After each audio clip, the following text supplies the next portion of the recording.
قاسم محمد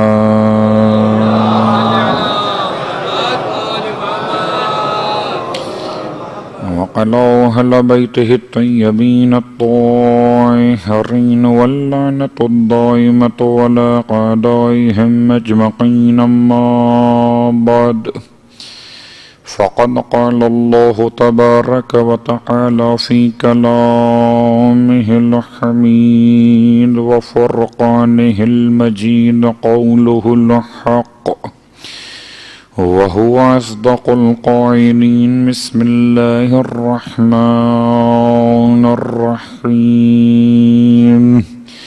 لقد من الله على المؤمنين إذ بعث فيهم رسولا من أنفسهم يتلو عليهم آياته ويزكيهم ويعلمهم الكتاب والحكمة وإن كانوا من قبل لفي ضلال مبين صلوات پڑھ لیں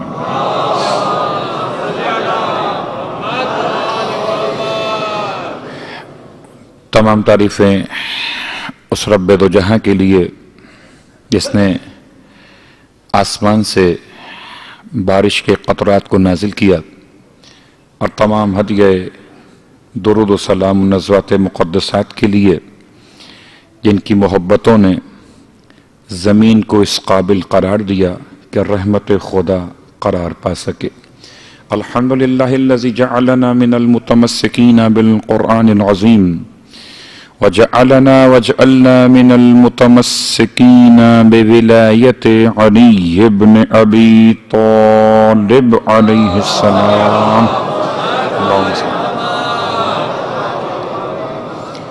عظم اللہ اجورنا واجورکم بمصابنا بالحسین علیہ السلام وجعلنا وإیاکم انشاءاللہ من الطالبین بصأرہ مع ولیہ الامام المہدی من آل محمد علیہ السلام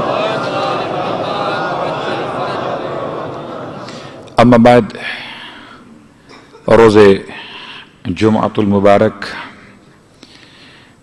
ادائے فرض جمعہ کے بعد فرش ادائے حسین پر آپ کی آمد خوشا نصیب کہ دن بھی مبارک ذکر بھی مبارک اور صاحبان ایمان کے لیے برکتیں ہی برکتیں ایک ادنا سے طالب علم کی حیثیت لیے ہوئے ان برکتوں کو تلاش کرتا ہوا فرش اعضاء سے فراز منبر تک پہنچا اس دولت یقین کو لیے ہوئے کہ ٹوٹے ہوئے الفاظ سنا دینا طالب علم کا انداز ہوا کرتا ہے اور انہیں گلدستہ سمجھ کے قبول فرما لینا مالکوں کی محبت ہوا کرتی ہے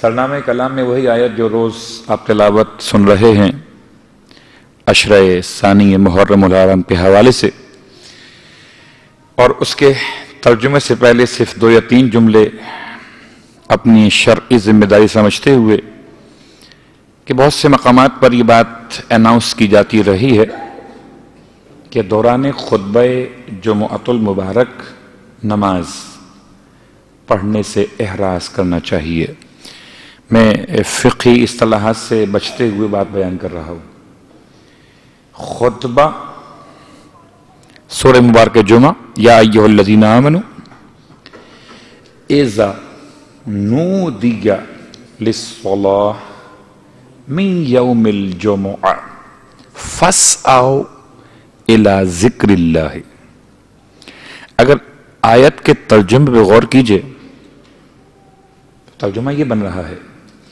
کہ صاحبان ایمان اے مولا کے چاہنے والو جب تمہیں نماز کے لیے پکارا جائے تو جلدی کرو نماز کے لیے نہیں جلدی کرو ذکر خدا کے لیے اس کا مطلب ہے کہ یہ دو چیزیں الگ الگ ہیں، ایک نماز ہے اور ایک ذکر خدا ہے۔ خطبہ ذکر خدا میں آتا ہے، جمعے کی نماز صلات کے عنوان میں آتی ہے، جلدی کرو ذکر خدا کے لیے۔ تو ہمیں اور آپ کو دعوت دی گئی ہے نماز جمعہ کی، اور بلایا گیا ہے خطبہ جمعہ کے لیے۔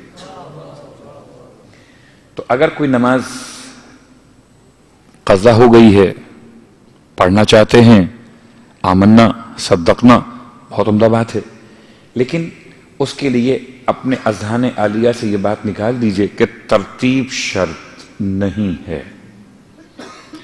قضا نماز کی ادائیگی کے لیے ترتیب شرط نہیں ہے۔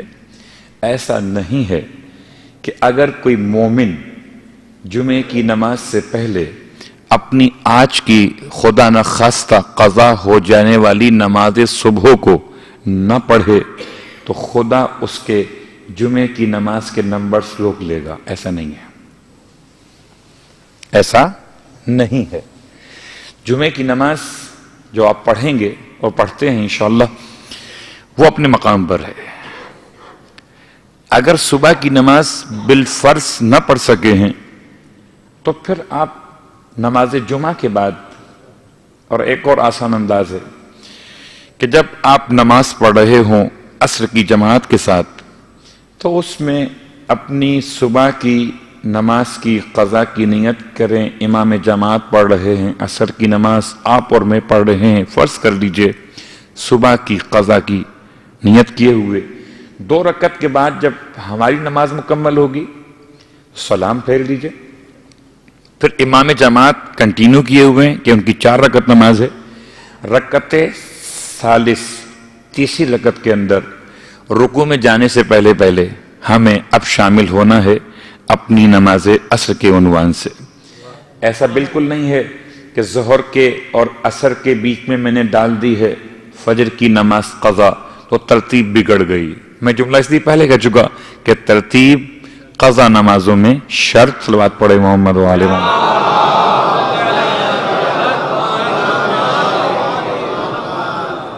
دوسری ایک نماز پڑھی جاتی ہے نماز تحیت مسجد۔ اگر آپ خطبے میں پہنچیں اور آپ کے ذہن میں یہ ہے الحمدللہ نماز آپ پڑھ چکے ہیں فجر کی، لیکن 2 رکعت نماز آپ پڑھنا چاہتے ہیں احترام مسجد کے عنوان میں، تو تحیت مسجد مخصوص الگ سے ایک نماز ہے۔ تو مدینہ منورہ مسجد نبوی سرکار ختمیہ مرتبہ صلی اللہ علیہ وآلہ وسلم کے حوالے سے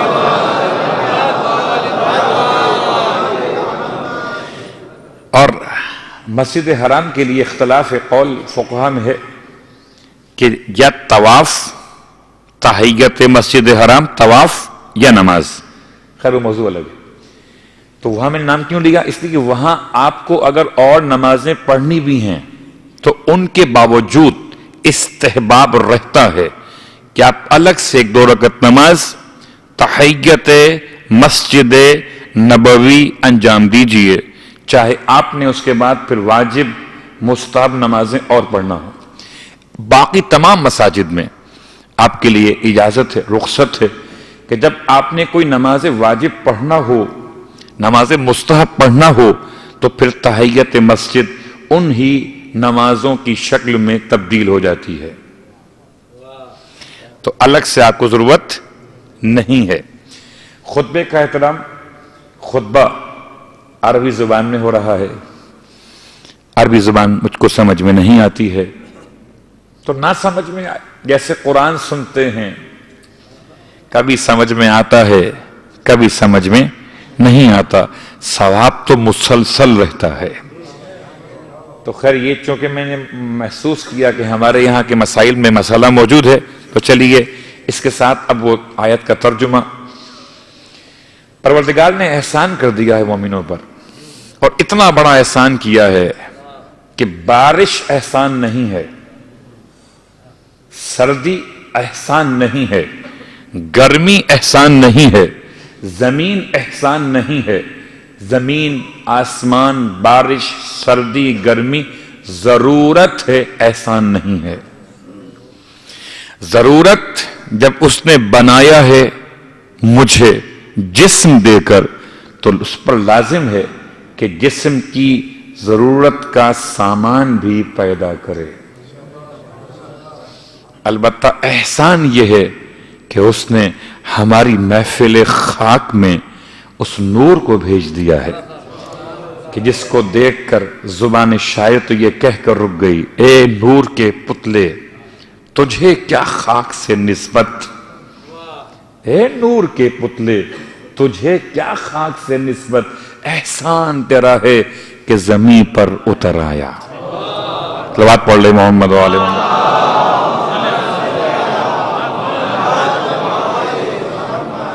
اتنا بڑا احسان ہے اس پیغمبر کی آمد، اللہ اکبر۔ واقعاً اس نے امت عیسیٰ میں رکھا ہوتا تو کیا بگاڑ لیتے، کیا احتجاج کر سکتے تھے؟ اگر وہ امت داؤد میں بھیج دیتا تو کیا روڈ پر آ کر نعرے لگا سکتے تھے کہ کیوں بھیج دیا ہمیں؟ نہ، اس میں ہمارا اختیار ہی کب تھا؟ یہ اس کا اختیار ہے جس کو جہاں چاہے بھیج دے۔ البتہ مجھ پر تو یہ احسان لگتا ہے کہ مجھے امت مرحومہ میں بھیج دیا ہے، اور ایسے گھرانے میں بھیج دیا ہے کہ بہت سے گھرانے ایسے ہیں کہ جہاں آنے والا آتا تو اسلام کی فطرت پر ہے، البتہ اس کے پالنے والے اسے فطرت سے موڑ کر عادت پہ ڈال دیتے ہیں۔ میرا سلام ہو میرے ان مومن والدین پر کہ جنہوں نے مجھے فطرت سے لیا اور فطرت پر رکھا، اسلام سے لیا، اسلام پر رکھا۔ اور کیا کہنا، لوگ تو گلیوں میں، لوگ تو پہاڑوں پر، لوگ تو چاند اور سورج کو دیکھ کر، لوگ تو کتابوں کو کھنگال کر ایمان ڈھونڈتے ہیں، مجھے میرے ماں باپ نے خوراک میں ایمان عطا کر دیا۔ اللہم صلی علی محمد۔ ورنہ واقعاً ڈھونڈتے ڈھونڈتے ایک عمر گزر جاتی کہ 40 سال بعد ایمان لائے۔ پھر یہ جملہ کہا جاتا 40 سال بعد ایمان لے کر آئے۔ جب خدا نے مجھ جیسے بندے بشر کو اس الزام سے محفوظ رکھا ہے تو ختمی مرتبت احمد مجتبی محمد مصطفیٰ صلی اللہ علیہ وسلم۔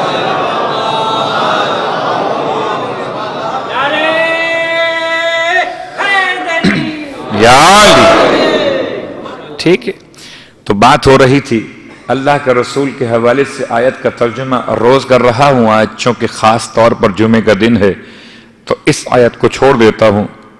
سورہ آل عمران آیت نمبر 164، اس کا ترجمہ تو آپ سن رہے ہیں، روز سنیں گے۔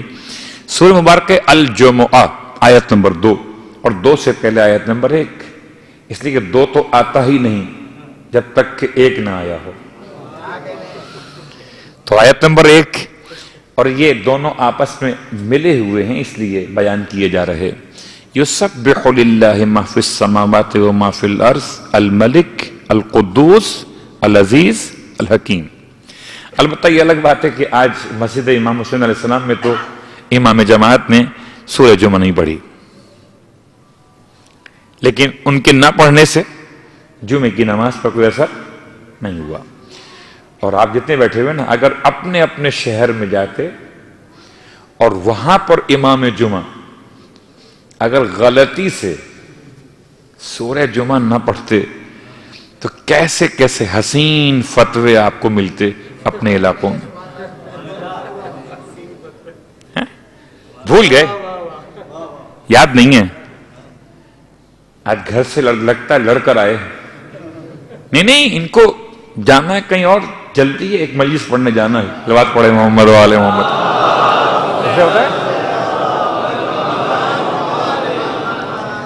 یہاں پر کیسے شریف بنے ہوئے ہم لوگ ہیں کہ امام جماعت سورہ انا اعطینہ پڑھ دے جمعے کی نماز میں تو سر جھکائے، بلکہ بہت سی واقعات میں ایسا ہوتا ہے کہ ہم دعا دے رہے ہوتے ہیں، اچھا ہوا جمعہ نہیں پڑھا، انا اعطینہ سے کتنا جلدی کام مکمل ہو گیا۔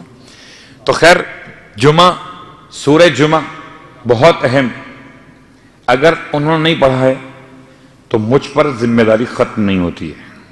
مجھے چاہیے کہ میں آج دن میں کسی وقت سورہ مبارکہ جمعہ کی تلاوت کروں. حکم معصوم ہے مجھے کہ جمعے کا دن اسے چھوڑ مت دینا. نماز میں نہ پڑھ سکو تو نہ پڑھ سکو، دیکھ کے پڑھ لو، بیٹھ کے پڑھ لو. ترجمہ کیا ہے؟ بہت آسان لفظوں میں، یسبح للہ ما فی السماوات و ما فی الارض. تسبیح کرتے ہیں اور تسبیح کرتے رہیں گے.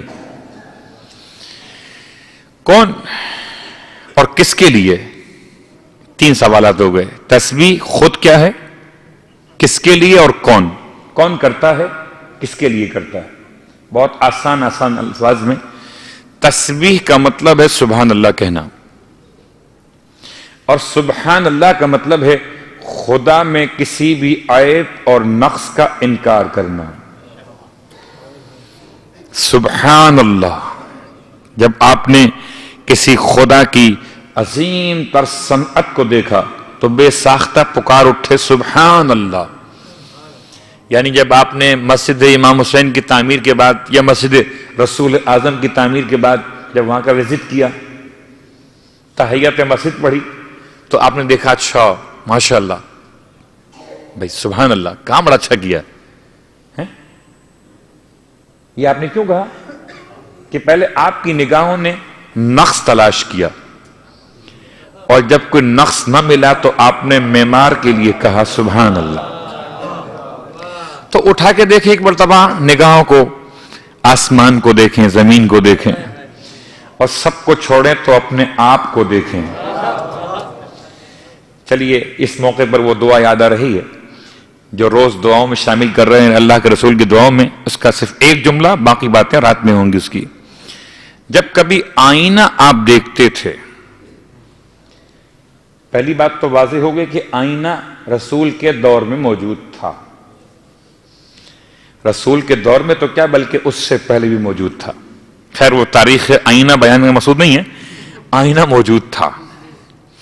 اور اللہ کے رسول آئینہ سفر میں اپنے ساتھ رکھتے تھے ہمیشہ، اور آپ آئینے کو دیکھتے تھے، یعنی آئینے میں اپنے عکس مبارک کو دیکھتے تھے تو ایک دعا پڑھتے تھے. کہیں سنا دوں؟ رات پڑھے محمد والے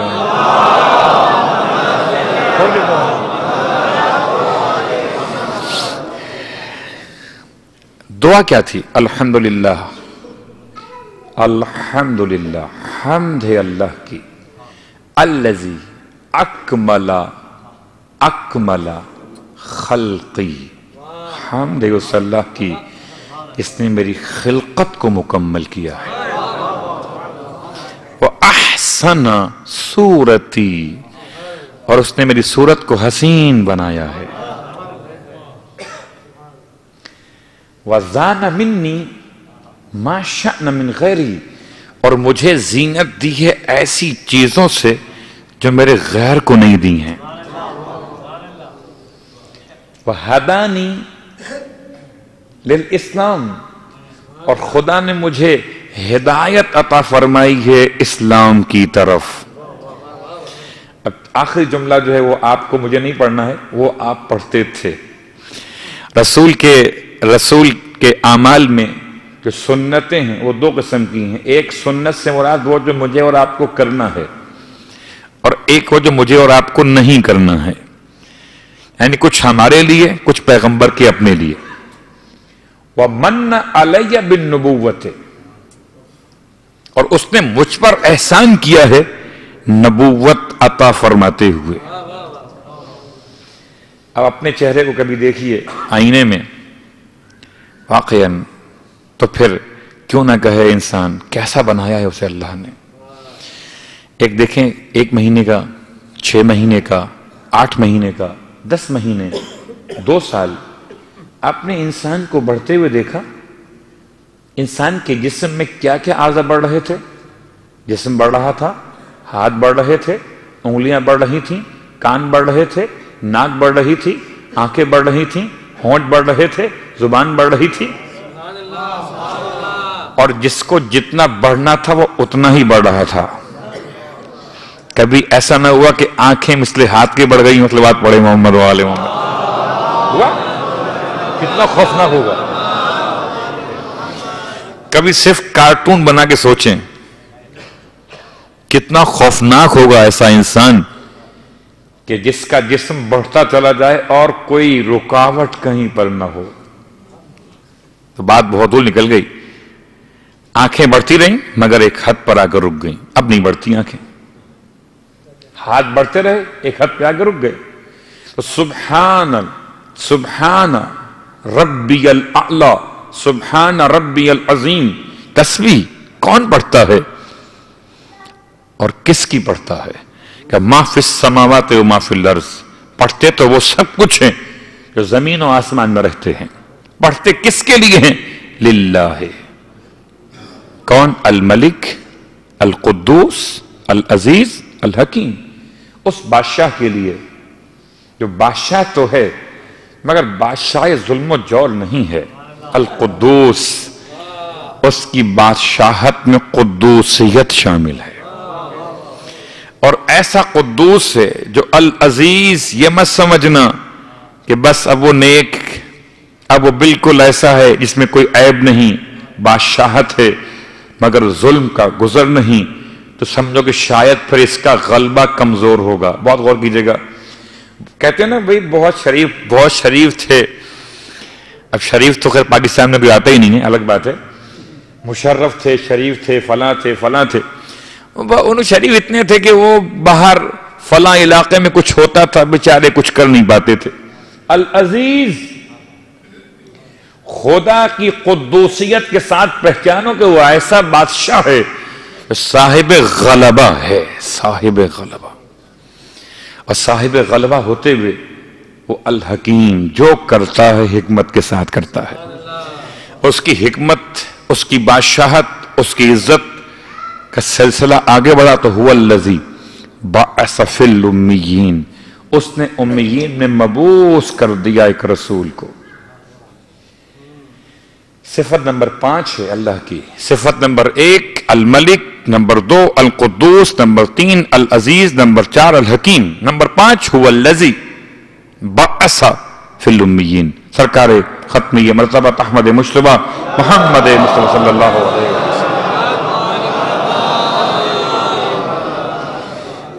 اللہ کے رسول نے خود اپنے مقصد بعثت کو بیان کیا. ایک تو قرآن نے بیان کیا کیوں مبعوث کیا. آیات سنانے کے لیے، تزکیہ کرنے کے لیے، تعلیم دینے کے لیے. بس 3 باتیں.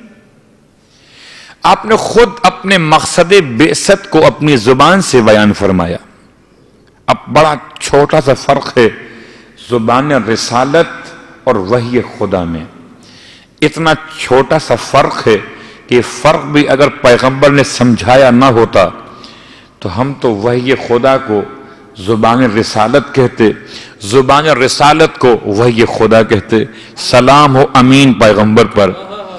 اس نے ایسے سجا کے رکھا کہ دیکھو مجھ سے ہی سنتے ہو مگر یہ کلام خدا قرآن ہے.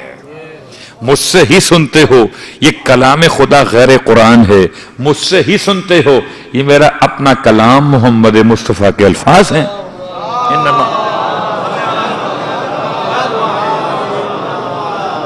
سجا کے رکھا. انما بعثت لاتمم مکارم الاخلاق. اللہ کے رسول کے جملے تا قیامت تک کے لیے ایک روشن مثال ہیں. انما بعثت مجھے مبعوث کیا گیا. اور انما کہہ کر رسول نے پہلے ہی لاک لگا دیا ہے. اب اس کے سوا مقصد بعثت رسول کو تم نہ سمجھنا. اپنی طرف سے کیوں آئے تھے، کیوں آئے تھے، کیوں آئے تھے. اور کیوں نہیں آئے تھے. وہ آئے تھے ایک کام کے لیے، لِأُتَمِّمْ، تاکہ میں تمام کر دوں. اور تمام اسے کیا جاتا ہے جو ناقص ہوتا ہے. جو ناقص نہ ہو اسے تمام نہیں کیا جاتا. اس کا مطلب ہے 1,24,000 انبیاء نے اب تک جو اخلاقیات پیش کر دی تھیں وہ ان کے اپنے ادوار کے لیے تو مکمل ہوں مگر ختمی مرتبت کے دور کے لیے ناقص تھیں. اگر ناقص نہ ہوتی تو کبھی آپ کا جملہ یہ ہوتا ہی نہیں لِأُتَمِّمْ. ارے آپ تو اس بات کے بڑے عادی ہیں کہ دین کب ناقص تھا اور کب کامل ہو گیا. تو بس اخلاق کب ناقص تھے اور کب کامل ہو گئے.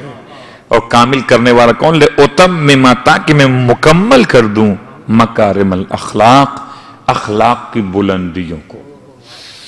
اور ان اخلاق کی بلندیوں میں رسول کی ایک دعا، اللہ کے رسول نے کچھ اعمال انجام دیے ہیں اور کچھ دعائیں مانگی ہیں.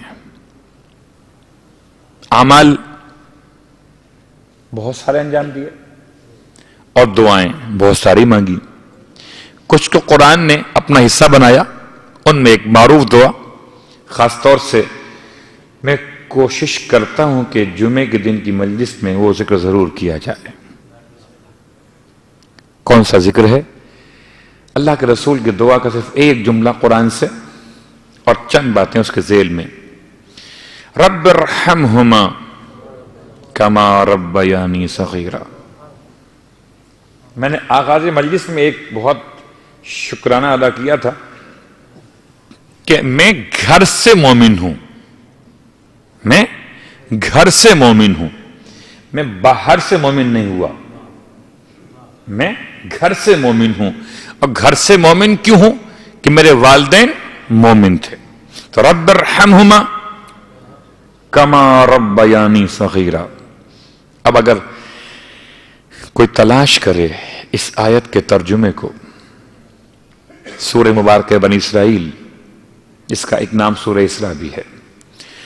آیت کا نشان 23 اور چلیں اگر شروع سے پڑھتے ہوئے تو قضا ربک اللہ تعبدوا الا ایاہ وبالوالدین احسانا. پیغمبر، آپ کے رب کا فیصلہ یہ ہے. کیا فیصلہ ہے؟ اللہ تعبدوا، کہ تم سب کے سب عبادت نہیں کرو گے سوائے ایک پروردگار کی عبادت کے. وَبِالْوَالِدَيْنِ احسانا، اور رب کا فیصلہ یہ ہے کہ والدین کے ساتھ احسان کرو گے. پروردگار اپنے حبیب کو حکم دے رہا ہے. الفاظ کیا ہے؟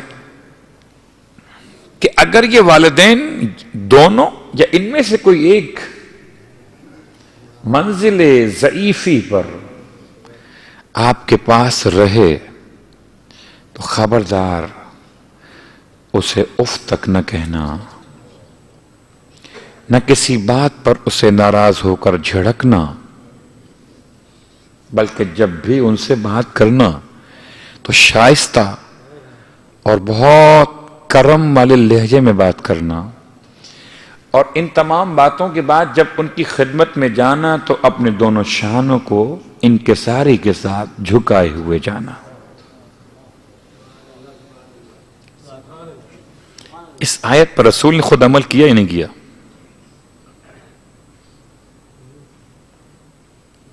اس آیت پر رسول نے خود عمل کیا کہ نہیں کیا؟ تفصیل حضرات کی مجلس میں، چونکہ ہمارا عنوان مقام رسالت اور آباء و اجداد کی بات جب آئے گی تو وہاں پر یہ بات کھل کے بیان کی کیسے عمل کیا.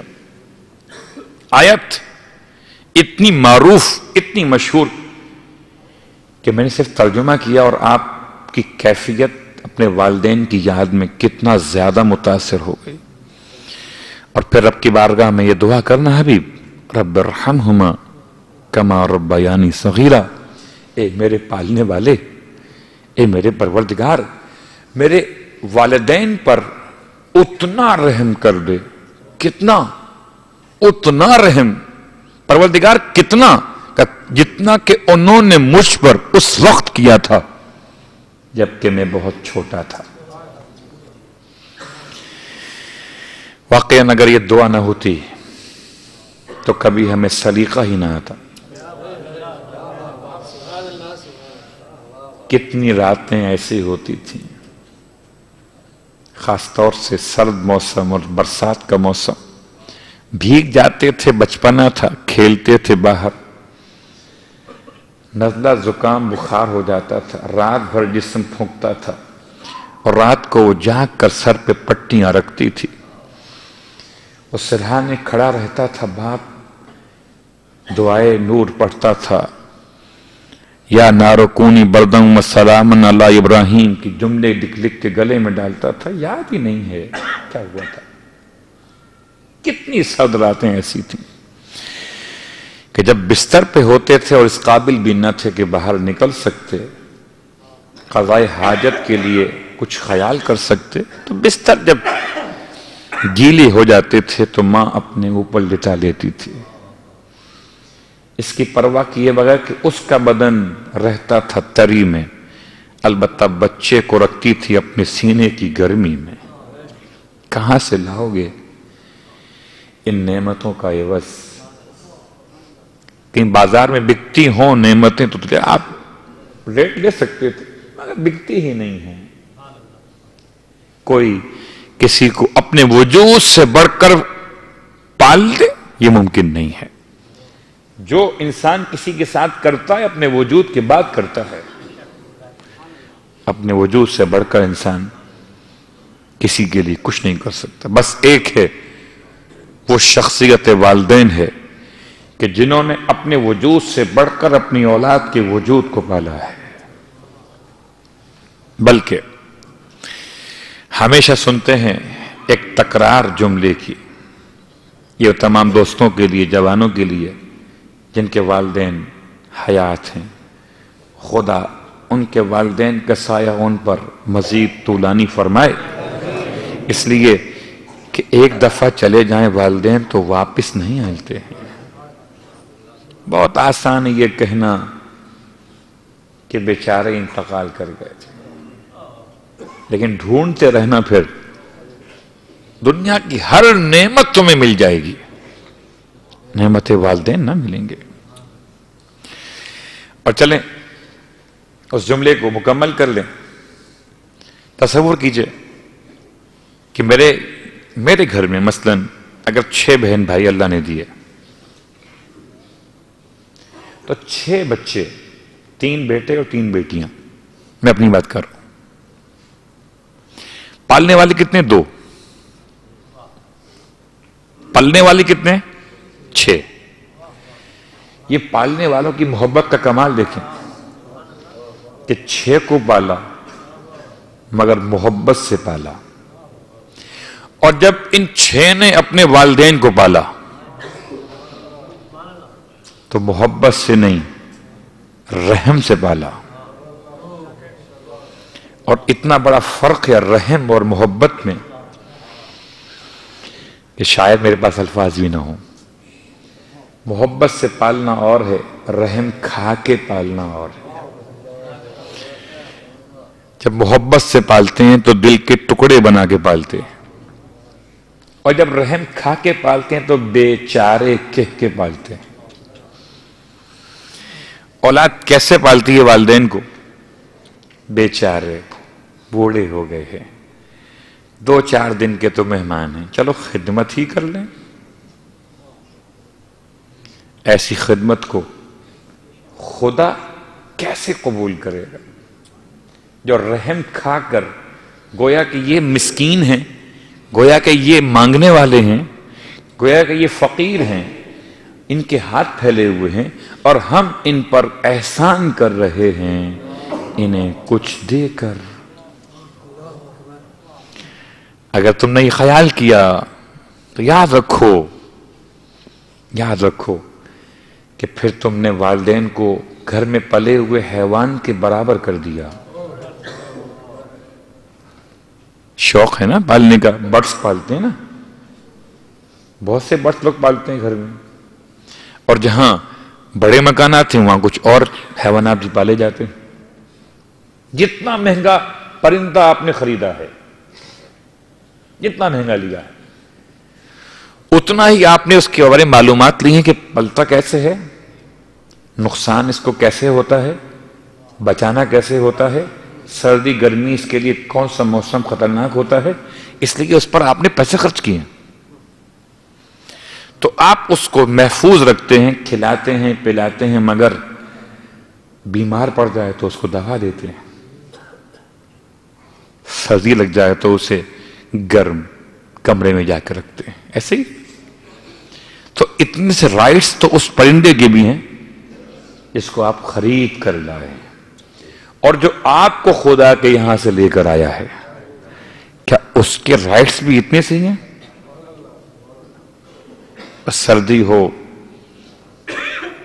سردی کا لباس دے دو، گرمی ہو تو گرمی کے لباس بنا دو، بیمار پڑ جائیں تو دوا پلا دو، بس یہی والدین.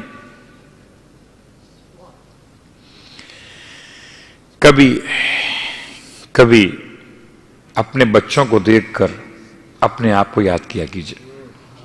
بچہ بیٹھا ہوا ہے اور بچہ ماں کو کھینچ رہا ہے کہ میری بات سنو، پہلے وہ ماں کو سنانا چاہتا ہے.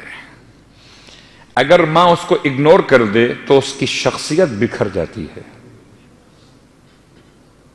وہ باپ کو سنانا چاہتا ہے، اور اگر باپ اسے اپنے سامنے سے دھکا دے دے تو بچہ پھر بگڑ تو سکتا ہے، سنور نہیں سکتا. تربیت کے اصول یہ ہیں کہ آپ سنیں اس کی بات.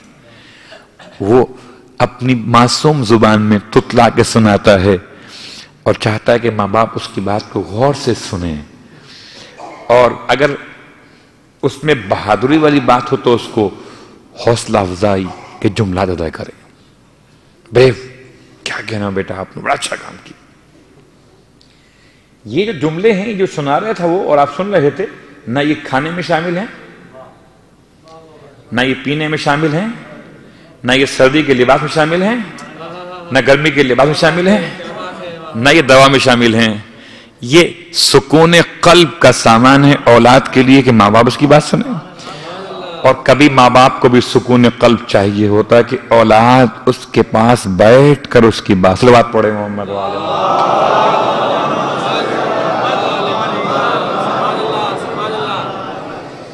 رب ارحمہما کما ربیانی صغیرا.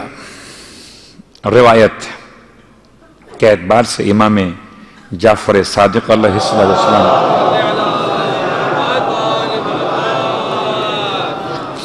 فرماتے ہیں، جب پوچھا گیا مولا سے، مولا ای الاعمال افضل، بہت معروف روایت ہے.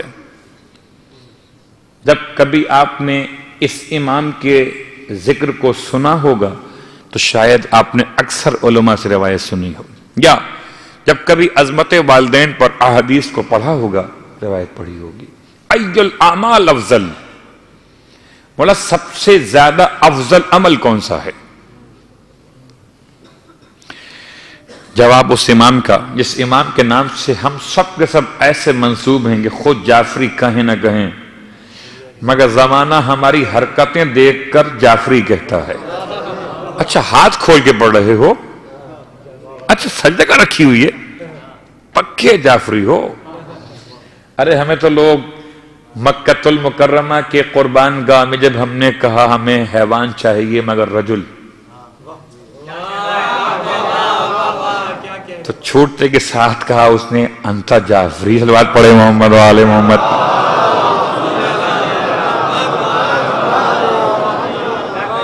مجھے اس لیے معلوم بھیا کہ میں جتنی خدمت انجام دیتا ہوں حاجیوں کی، ان میں ایک خاص خدمت یہ کہ میں اپنے ہاتھ سے جا کر 125 حاجیوں کی قربانی کرتا ہوں. تو وہاں پر جو پہلا مسئلہ آتا ہے کہ نساء چاہیے قربانی میں، حیوان صنف کے اعتبار سے نساء یا رجل. تو جب کوئی ہم اصرار کر رہے ہوتے ہیں تو سمجھ جاتا ہے سعودی انتا جعفری. ہاں، اس لیے کہ جو ڈھونڈتا ہے آ کر حیوانات میں بھی بے عیب حیوان کو، اسے جعفری ہوتا ہے. ٹھیک ہے نا؟ تو اب یہ جملہ اپنے مقام پر رہ گیا، اور بات ہم کر رہے تھے کہ امام کے الفاظ، اس امام کے الفاظ جس کی پہچان نہ ہماری پہچان، جس کا نام بنا ہوا ہے جعفری. ای الاعمال افضل، کون سا عمل افضل ہے؟ الصلاۃ لوقتہا، سب سے پہلا عمل جو افضل ہے وہ نماز کو اس کے وقت میں انجام دینا. احتیاط سے، یہ نہیں ہے لأول وقتہا، نہیں،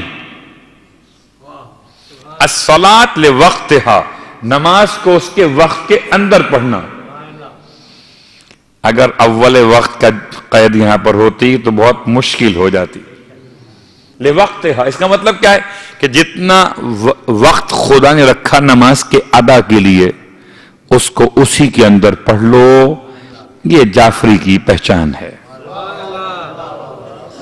الصلاۃ لوقتہا. اس کے بعد وبر الوالدین، وبر الوالدین، اور والدین کے ساتھ نیکی کرنا یہ سب سے افضل عمل ہے. اگر میں اس کو ترتیب میں کہوں تو نماز کے بعد خدا سے رابطے کے بعد جو افضل ترین عمل ہے وہ والدین کے ساتھ نیکی کرنا ہے. اور پھر چلو تو والجہاد فی سبیل اللہ، پھر ہے جہاد اللہ کے راستے میں، وہ افضل ہے. 3 باتیں افضل اعمال میں شامل ہیں. ایک نماز اپنے وقت کے ساتھ، ایک والدین کے ساتھ نیکی محبت کے ساتھ، نہ کر رحم کے ساتھ، اور تیسرا جہاد راہ خدا میں مگر اصلاح کے ساتھ، نہ کہ فساد کے ساتھ. ساری باتیں اس میں سمٹ کے آ گئی. ٹھیک، تو اب ہمارا موضوع صرف اتنا سا تھا آج کہ رب ارحمہما کما ربیانی صغیرا. پیغمبر کی دعا، آیت قرآن، ہم سب کا اس پر ایمان، اور امام سید سجاد علیہ السلام کی دعا میں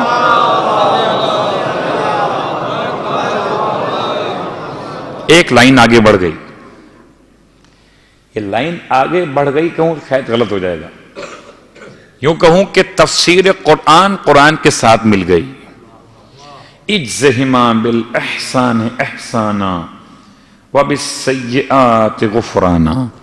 پروردگار میرے ان دونوں والدین کو ان کے نیک اعمال کی بہترین جزا دے دے، وبالسیئات غفرانا، اور جو ان سے غلطیاں ہوئی ہیں، سیئات ہوئے ہیں، ان کو تو بخش دے. گویا اب یہ جملہ مکمل ہو گیا. رب ارحمہما کا مطلب اس میں 2 باتیں اور شامل ہو گئیں. ایک تو اتنا رحم کر جتنا انہوں نے مجھ پر کیا تھا حالت کم سنی میں. دوسرا اس میں وہ بات شامل ہو گئی کہ ان کی نیکیاں قبول فرما، ان کے گناہوں کی مغفرت فرما. البتہ اس سے پہلے کہ میں ربط مسائل کی طرف آگے بڑھوں، صرف 2 جملے ایک مومن کا سوال اور اختصار کے ساتھ. سوال انہوں نے پوچھا ذوالجنہ کے بارے میں، تو واقعاً ایک مجھ پر لازم ہے کہ جو مجھے پال گئے ان سے وفا کروں، ایک وہ جس کو میں نے پالا ہو وہ مجھ سے وفا کرے. تو مجھ کو جس نے پالا اسے والدین کہتے ہیں، میں جس کو پالتا ہوں اسے اولاد بھی کہتے ہیں، اور اگر گھر میں پلے تو کبھی کبھی اسے حیوان بھی کہتے ہیں. اور اس حیوان باوفا میں عظیم ذکر ہے لفظ ذوالجنہ کا. گرچہ کتنی قسمیں ہیں، کتنے نام ہیں، کیسے کیسے پلے، رسول کے دور سے چل کر کیسے امام کے دور تک پہنچے، یہ پوری تاریخ ہے. کبھی اگر صرف اسی موضوع پہ بات کرنا ہوئی تو پھر چلیں گے والعادیات ضبحا سے شروع کریں گے. خدا نے قسم کھائی ہے ان دوڑتے ہوئے گھوڑوں کی، ایسے دوڑتے ہوئے گھوڑے کہ جن کے پیروں سے دوڑنے کی وجہ سے چنگاریاں نکلتی. تو راہ خدا میں جو گھوڑے دوڑتے ہیں اگر وہ قابل قسم ہو سکتے ہیں، کربلا کے میدان میں شہیدوں کے سردار کو لے کر چلے، وہ قابل تعظیم کیوں نہ ہو. اتنا باوفا ہے، اللہ اکبر. اور اگر کوئی اگلا سوال یہ کرے کہ وہ تو وہ تھا، تم تو یہاں پر اپنے علاقے سے لے کر آ جاتے ہو۔ بسا اوقات تو ایسا بھی ہوتا ہے بعض چھوٹے علاقوں میں کہ جو نارمل استعمال ہوتے ہیں دوسرے کاموں میں، ان گھوڑوں کو لا کر کچھ دیر کے لیے سجا لیتے ہیں، آنسو بہا لیتے ہیں۔ جواب کیا ہے؟ جواب بڑا آسان سا ہے، اعتراض پرانے ہیں اور ان کو سیقل کیا جاتا ہے ہر دور میں، البتہ سینے بھی پرانے ہیں۔ تمہارے تیر پرانے ہیں تو کیا ہوا، یہ سینے بھی پرانے ہیں۔ سنتے چلے آئے ہیں، جواب دیتے چلے آئے ہیں، تم کہتے جاؤ گے ہم جواب دیتے جائیں گے۔ تو سنو کہ وہ تو کل کا گھوڑا تھا، یہ آج کے گھوڑے تم کہاں سے لے کر آتے ہو؟ تو چلو تم سے میں پوچھ لیتا ہوں کہ تم آتے ہو مسجد میں تو کیا جنابت کے ساتھ مسجد میں آ سکتے ہو؟ کہ نہیں آ سکتے۔ کہ یہ تو مسجد نہیں ہے، رسول نے بنائی تھی۔ یہ تو وہ مسجد نہیں ہے، یہ تم نے بنائی ہے اور چندے سے بنائی ہے۔ تو اگر 1400 سال پہلے والی مسجد یہ نہیں ہے، رسول کے ہاتھ کی بنی ہوئی نہیں ہے، مگر چونکہ اس کی شباہت نے بنائی ہے، تو جو حکم اس کے لیے وہ حکم اس کے لیے۔ چلو اپنی جیب میں ہاتھ ڈالو، رکھتے ہو قرآن؟ کھولو اسے، تمہارا وضو نہیں ہے، ہاتھ لگاؤ گے آیت کو؟ تو یہ وہ قرآن تو نہیں ہے کہ رسول پہ نازل ہوا۔ قسم کھا کے کہیے کہ کیا یہ قرآن وہی ہے جس کو ہاتھ لگا رہے ہیں ابھی، رسول پر نازل ہوا؟ کہ الفاظ وہی ہیں، آیات وہی ہیں، صورتیں وہی ہیں، مگر یہ خود وہی نہیں ہے۔ وہی تو ہے، وہی نہیں ہے۔ وہی تو ہے، وہی نہیں ہے، لیکن چونکہ اس کی نقل فوٹو کاپی ہے، تو جب اس کی نقل ہو تو اصل کے احکام وارد ہو جائیں۔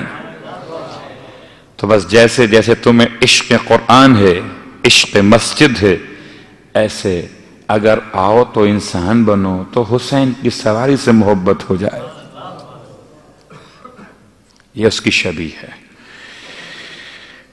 اور شبیہ اتنی باوفا ہے، یعنی وہ اتنا باوفا تھا، اس کی شبیہ۔ شاید اگر ہم عراق میں ہوتے تو یہ ہم شبیہ نہ بناتے، اس لیے کہ خود کربلا موجود ہوتی، وہاں پہنچ جاتے۔ یہ ان علاقوں میں بنائی گئی ہے جن علاقوں میں کربلا نہیں ہے، جن میں بہت عشق تھا سرکار سید الشہداء، روتے تھے۔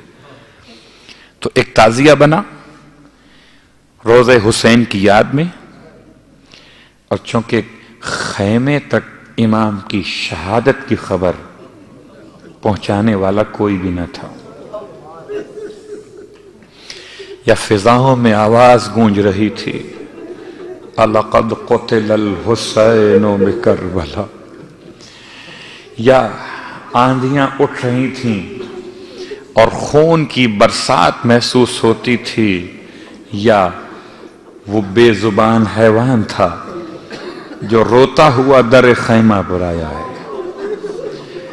اور جتنے بیٹھے ہیں اولاد والے، جن کی فیملیز اگر پاکستان میں ہیں تو ان کی مثال، یا اگر یہاں پر ہیں اور دن بھر آپ کے انتظار میں رہتی ہے آپ کی بیٹی، جیسے ہی آپ گاڑی پارک کرتے ہیں تو وہ گاڑی کی آواز کو پہچانتی ہے، شاید اتنا آپ خیال نہ کر پاتی جتنا وہ خیال کرتی ہے کہ اب ڈیڈی آ گئے، گاڑی کی آواز آ رہی ہے۔ اور چھوٹی بچی ہے تو باہر آ سکتی ہے، 4 سال کی بچی باہر آ سکتی ہے، جیسے ہی آپ پہنچتے ہیں تو وہ دروازے سے نکل کے آتی ہے باہر اور آپ سے لپٹ جاتی ہے۔ کبھی اگر ایسا ہو کہ آپ اپنی گاڑی میں نہ آئے ہوں، خالی گاڑی آئی ہو، تو بچی تو یہ سمجھ کے باہر آئے گی نا کہ بابا آ گئے۔ اب یہ الگ بات ہے کہ باہر آ کے دیکھے کہ گاڑی تو بابا کی مگر بابا نہیں آئے. تو پوچھے گی نا گاڑی چلانے والے سے میرا بابا کہاں رہ گیا. اور رونے والوں، بس جن کو اللہ نے بیٹیاں دی ہیں نا، وہ ان بیٹیوں کی محبت کو یاد کریں اور پھر اس 4 سالہ بچی کے مصائب کو سنیں جو خیمے سے تڑپ کے نکلی ہے کہ بابا کے گھوڑے کی آواز تڑپ کے باہر نکلی ہے. اور اب جو نکل کے باہر دیکھا کہ بابا واپس آیا ہوگا، سواری آئی ہے، سوار بھی آیا ہوگا، سواری آئی ہے، سوار بھی آیا ہوگا، دیکھا کہ سوار نہیں ہے. رونے والوں، قسم ہے اس محبت کی جو حسین کو سکینہ سے تھی کہ سکینہ کی موت کے لیے وہ وقت کافی تھا جب اپنی زندگی میں پہلی بار سواری کو دیکھا بغیر سوار کے. قسم ہے اس محبت کی، بچی زندہ کیسے رہی ہوگی کہ جب اپنے بابا کی سواری کو دیکھا ہو بغیر سوار کے. اور اس پر غضب یہ کہ زین الٹی ہوئی ہے، اس پر ستم یہ کہ باغیں کٹی ہوئی ہیں، اور اس پر یہ عنوان مصیبت اور کہ پیشانی پر خون لگا ہوا ہے. بچی اب سہمی ہوئی ہے، گھبرائی ہوئی ہے، مگر 2 قدم آگے بڑھی. 7 محرم سے پیاسی سکینہ، خالی کوزہ لے کر رونے والی سکینہ، الاتش کہہ کر پیاس کا مرثیہ پڑھنے والی سکینہ اب آگے بڑھی ہے. اور آگے بڑھ کر نہ اپنی پیاس کا شکوہ ہے، نہ اپنی مصیبت کا اعلان ہے، بلکہ ذوالجناح کے گلے میں باہیں ڈال دی. میں کہتا ہوں کہ اس نے سر جھکایا ہوگا، بچی کے سامنے سر جھکایا ہوگا، بچی کے سامنے سر جھکا کر چاہا ہوگا کہ بچی آگے بڑھے، باپ کی سواری ہے نا، آگے بڑھی سکینہ. اور اپنے دونوں ہاتھ ذوالجناح کے گلے میں ڈال کے فرمایا، گھوڑے اتنا بتا دے کیا میرے بابا کو پانی مل گیا تھا یا میرا بابا پیاسا مارا گیا. رونے والوں، ذوالجناح تو بے زبان تھا، زبان سے کیا کہتا، عجیب تھا. ارے کبھی حسین سے بے زبانی میں باتیں کرتا تھا جب سکینہ نے اس کے قدموں کو پکڑا ہوا تھا اور امام سوار تھے.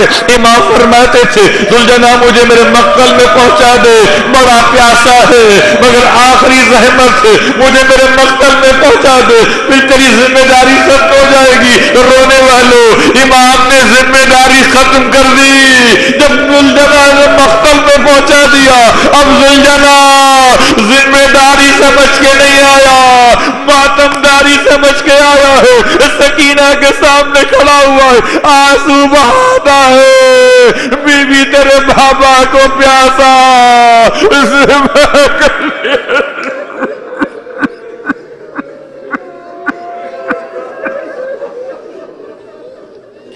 اللہ ولعنۃ اللہ علی اعدائهم اجمعین. وسيعلم الذين ظلموا أي منقلب ينقلب